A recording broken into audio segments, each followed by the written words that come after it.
Welcome to Blood in the Snow Radio, where we give you the latest news and interviews with the best in Canadian genre cinema. Here are your hosts, Robert Bellamy and Festival Director Kelly Michael Stewart. Continuing with Blood in the Snow 2024, we're going to get you to introduce yourself and your short and a brief synopsis, which might be tough. Hello, I'm Sandra Foisy. I'm the writer, director, producer of Midnight Snack. And my usual synopsis is hunger always strikes in the dead of night. Perfect. Ooh. Because it's the time of this short that I love. Yeah. It's Very for listeners. This is a very brief short. It's going to be playing our Funny Frights program and kind of sets the tone for the rest of the program like that too. Yeah. So yeah. Was the time always in the back of your head on this? Like, this is going to be fast? It was. I actually wanted it to be shorter. Really? Yeah. I wanted it to be maybe 30 seconds, but that's extremely hard to do. It's refreshing because usually it's the opposite. Filmmakers are trying to make things longer and longer, and so we're trying to get them to cut it. So, but we were talking off mic. We've got quite a long history with Blood in the Snow, and you've been both as an actor performer and this is your second time directing. Maybe we kind of run through your filmography. So Oh to my speak, goodness. So it all began back in 2016. I was a lead actress in a short film called Spread, and it's when you guys were at the Cineplex back in the day. And then next time was 2018 for House Among the Trees. I was also a lead actress in that. And 2019 with the Bits tour in Ottawa. We also showed House Among the Trees. And my first filmmaking experience was in 2021 as part of the Emerging Screams short film block. And that was my baby, Breathe. And here I am again, back for Funny Frights in 2024 with Midnight Snack. Yeah. How come this shift to comedy? Honestly, I'm surprised it's taken me this long. Like, I want to do comedy so much, but they just don't cast me. And I'm actually really funny. And you see, right? And like, so I've always had this very quirky sense of humor. Yeah. And I tell the longest stories when I'm in person, and like it somehow translate to the page. And I don't know, I just see things in a different light. And I've always loved horror comedies. I find they stick with me a lot more than the really scary stuff. And everyone loves to laugh. I love to laugh. And it's such an infectious energy that I get from watching like these films. Yeah. And I just kind of fell into it. Like I wrote this a while ago when I was in theater school, which is a few moons ago. And I was going to make it in our cinema class, and I didn't for some reason. And it's crazy. Like I came up with the concept like the night before we had to do the pitch because, theater school, you do 1 million classes, an 80-hour like work week. And I was like, oh my God, I have nothing.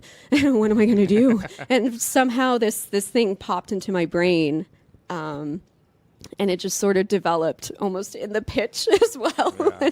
I didn't even have a script when I like told my teachers like, I love it, make it. And I was like, great. And then I made something completely different. But it always stuck with me. You found like from your evolution from actor performer to directing, writing and like that, it's like, is that always been there, or was it kind of like because we've had a few guests on the show and at the fest talking to female filmmakers that there's when they start off as performers and there's a frustration of not getting the roles that they want, and it's like so you have to kind of make your own work and make your own adventures and stuff like that too. And I've seen that evolution with so many filmmakers that have started off just acting and then moving into producing, writing, and directing, and then getting that much more fulfillment because they have that control. Because that's, I think, one of the things why I've never wanted to be an actor myself. It's the one creative field I've never been too interested in doing. Simply the fact that other people are making that decision for you if you're right for it or not. Yeah. And like that, I imagine that's probably one of the harder. It's extremely hard, especially as you age. I am fortunate. I do look younger than I actually am, but even in today's standards, it's limited, what parts you get to go for. And sometimes they're just not that interesting anymore. And you're like, well, I don't want to play this. Like, why am I going to waste my time? Like, if I'm starting out, sure, I'll audition for anything. But now it's like, I don't want to do that. Like, time is money, to me. And I've always enjoyed writing. I didn't really write screenplays. I wrote like short stories and things like that growing up. And I never pictured myself as a director. I always pictured other people like, oh yeah, they'd be so good at that. They're great, And it was a couple of friends put the idea in my head of, hey, like you have this story that you've been talking about that you want to tell. Like, why don't you write it? And why don't you direct it? And why don't you be the girl? Because originally I never pictured myself as the girl in Breathe. I guess because it's such a personal story. If I was ready to be that vulnerable and tell that story. And I did. Why don't you just explain that for a minute here to people listening if they haven't seen Breathe? Breathe. So I never actually got to talk about Breathe a lot.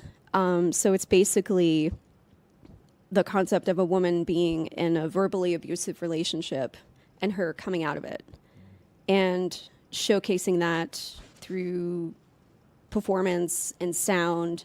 And basically she gets sucked into a lake by her abuser and is drowning and eventually breaks free from that. And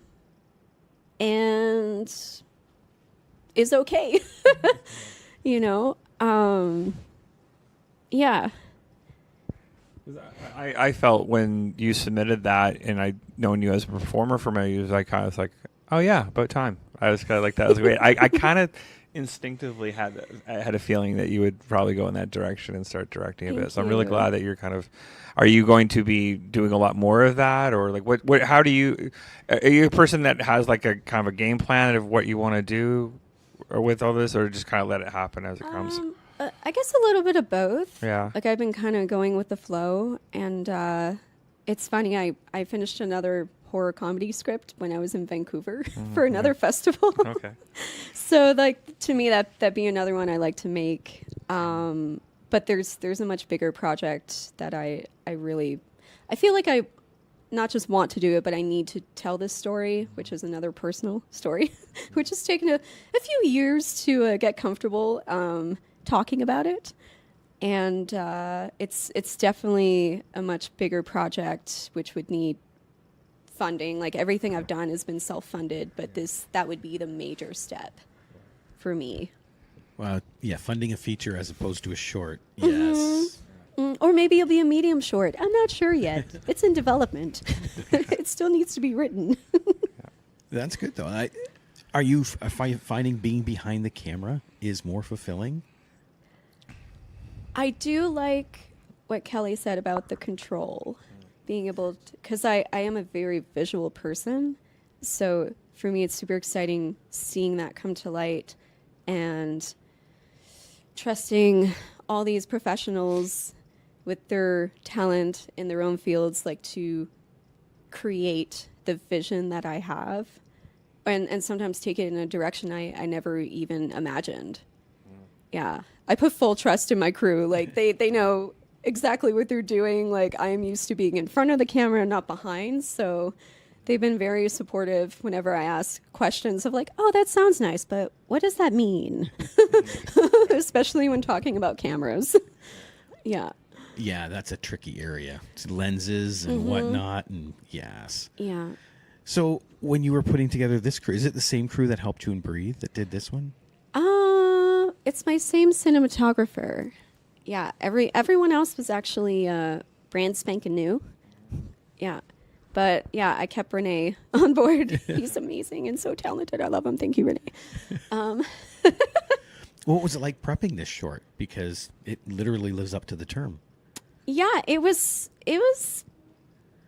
pretty easy to prep, like mostly coordinating people's schedules. I was very fortunate. My cousin lent me her house, so that was a major game changer in letting us just go up to Lachute for like one afternoon. We went up in the afternoon, we filmed a scene in the daytime, we filmed the nighttime scene, and then we were done by midnight, and then we drove back to Montreal.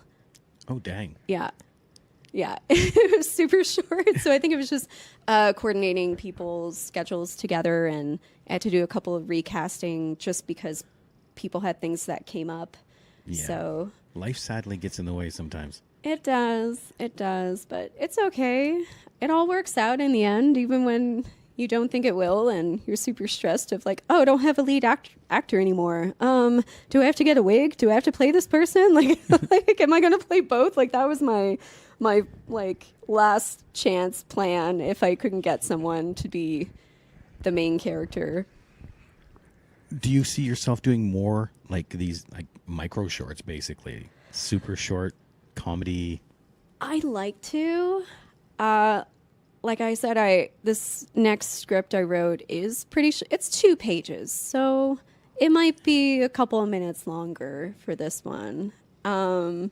And it's dealing more with some practical effects and maybe some puppetry. So puppetry. Yeah. I hear that's fun to work with. Yep. We were talking about just yesterday in one of our episodes, we were just talking about puppets that we have in the same block that you're in, where there's one that's all puppets. And there's a lot of animation and puppets that play this festival. It's a big part of it. People love puppets. I grew up watching Sesame Street and the Muppets. Like, it's ingrained in my body. Yeah. Apparently, it's a chore. Mm-hmm. That's where they break a lot, we were told. Yeah. Yes. I believe it. Yeah.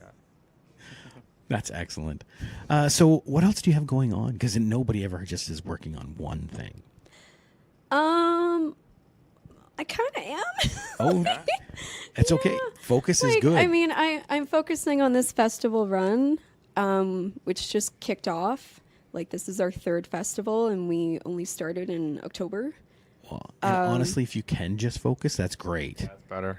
Yeah. And like I said, I was, writing a bit like on some days off, and we'll see. Like, I like to start developing this bigger project, see who I can get involved in. I'm gonna find a co-writer, so and see, that's maybe what get I mean the ball right going there. on that. You said you were busy writing while you're doing the festival, so you're technically doing more than one thing. Technically, yeah. Yeah, safe. Yeah.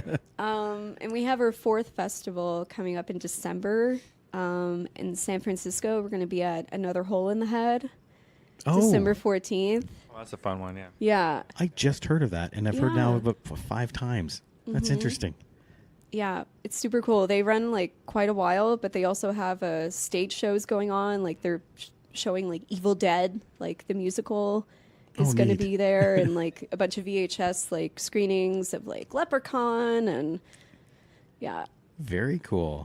Well, if people are looking to find out what you are up to, how do they find you? You can mostly find me on Instagram at the Fois. is mine.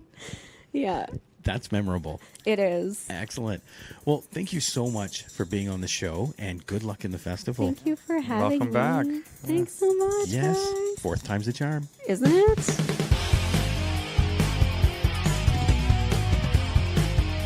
Join us next time for Blood in the Snow Radio. Bits Radio is a production of 3 Evil Cats Productions in association with the Blood in the Snow Canadian Film Festival. For more information and to listen to other episodes, visit bloodinthesnow.ca and tweet us at BitsFilmFest. Music by Jen Gorman, produced and edited by Kelly Michael Stewart. I am Eduardo Correa Lima. Till next